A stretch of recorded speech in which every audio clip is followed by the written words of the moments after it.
Go. I'm Ken Austin, and the date is June 7th, 2016. Perfect. Well, hi Ken. I would just like to ask you a few questions about Rotary. First off, how did you hear about the club and come to be involved with it?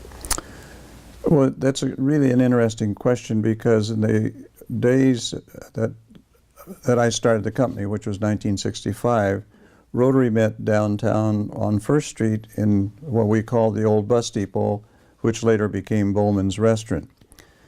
And they had hanging permanently the four-way test and the Rotary emblem about service before self hanging on the wall of the restaurant that seemed to stay up all the time. And so I knew about Rotary from high school. I went to high school here, but I was curious about service above self and the four-way test.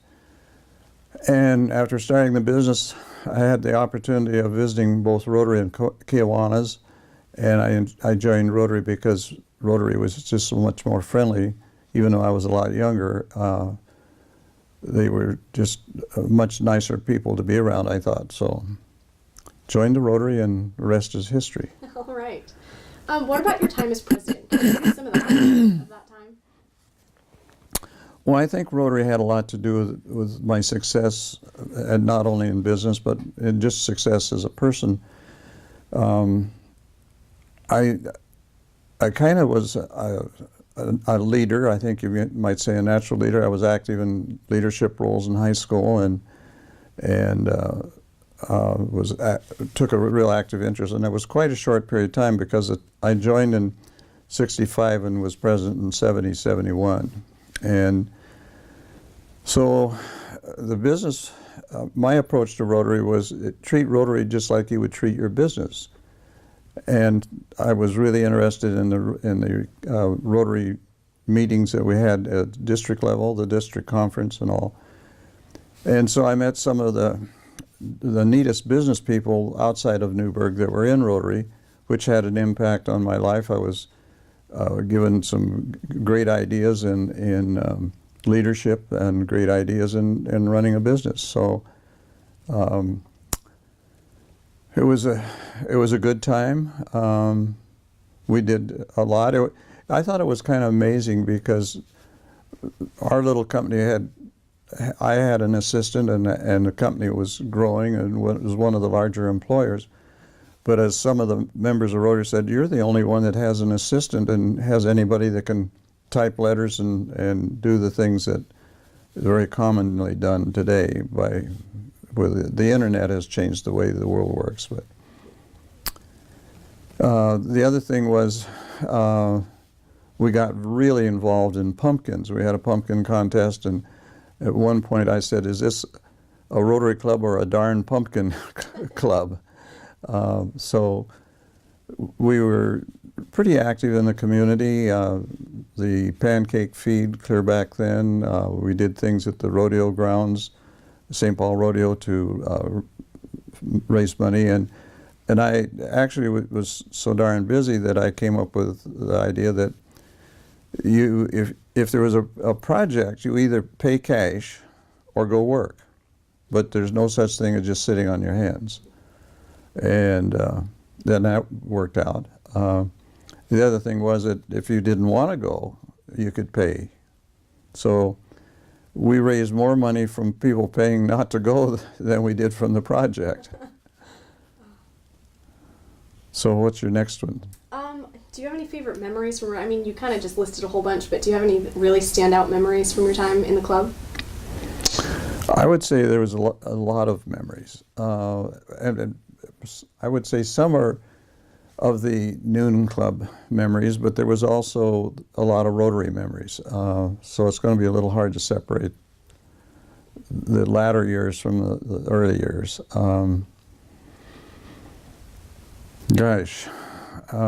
Makeups were incredible experience. I made up in South Africa at Cape Town, and there's all the Rotarians have a classification, and mine was dental equipment manufacturing, So when you were greeted by, I was greeted by the South African members, and what do you do? I said, I'm in the manufacturing. He says, oh, we have a manufacturer's rep here. Maybe you'd like to sit with him. And it was an interesting time. They had just allowed the black community in Africa to become members of Rotary, and the animosity and the way people felt, they said, I'll drop out of Rotary if they ever let those blacks come in. And so anyway, I met with this man that was a manufacturer's rep, and believe it or not, he represented Gerber Knives from Oregon. And he knew about the Deschutes River and the fishing here, and it was like you might say a small world. That was, I would say, a favorite memory, and one I talk about quite a bit. It was a big event because there was a club in Canada where we had an exchange. It was in the Vancouver, BC area that came down for the official induction, or that we always have in July when you become new president. And that was pretty special. I was Newberg's. This sounds like I'm bragging, but when the Paul Harris Fellow came out, I was the first Paul Harris Fellow at Newberg. And I started the Newberg Rotary Foundation, which I learned from deducting things that I had donated to Rotary is not tax deductible. They can only be deducted from a foundation. So Dr. Kern and I, and I'm not sure who all made up the first board, but we started the foundation so that our major giving could be a tax deduction, and legally so. Okay. I would say the pancake feed was special memories. They got to know working together. It was a great experience. We started the Rotodent project when I was not as president, but as a member of that club, and that has gone on and has done a lot of good for our community. You were pretty influential in the start of that program, weren't you? Yes. Do you want to talk about that for a little? Just how that kind of came to be, how that's... Well, it's a long story. The long story is that I was in Portland calling on a dental dealer. That is typical for a manufacturer to call on their dealers, and I was wearing a suit and tie, and I had my Rotary pin on. And as we were walking back from visiting a doctor's office, he said, "Oh, I see you're a Kiwanis." I said, "No, I'm a Rotarian." He says, "Well, they're all the same." But I said, "Well, why?" And he said, "Well, we have a doctor that's retiring, and he has his old dental equipment, and he'd like to donate it to some charity." And I thought, well, that's a good idea. I never heard of somebody giving, because there was nothing wrong with the equipment other than it was over 40 years old. And so coming back, I talked to Dr. Guerin, who was in our club, and a dentist. And I said to Dr. Guerin, we have a chance to get this, the Rotary Club, we could donate this to a missionary or somebody in a foreign country, or way off from even in the United States if it was charity. And he said very wisely, "Who's going to repair it?" And I said, "Well, I'll repair it." And he said, "No, if you send it to South Africa, who's going to go down there and repair it? Because it's 20 years old, you're not going to get, or 40 years old, you're not going to get parts." Excuse me. And I said, "Well, gee, I don't know. I guess it's not such a good idea." Plus, it was heavy and would weigh a lot. So he said, "Don't you have something you can't sell, like an engineering sample?" And I said, "Well, yeah." And so that began the giving of our dental equipment to Rotary. I have put together a PowerPoint just on Rotodent. I don't think anybody recorded my presentation, but that's how the Rotodent started.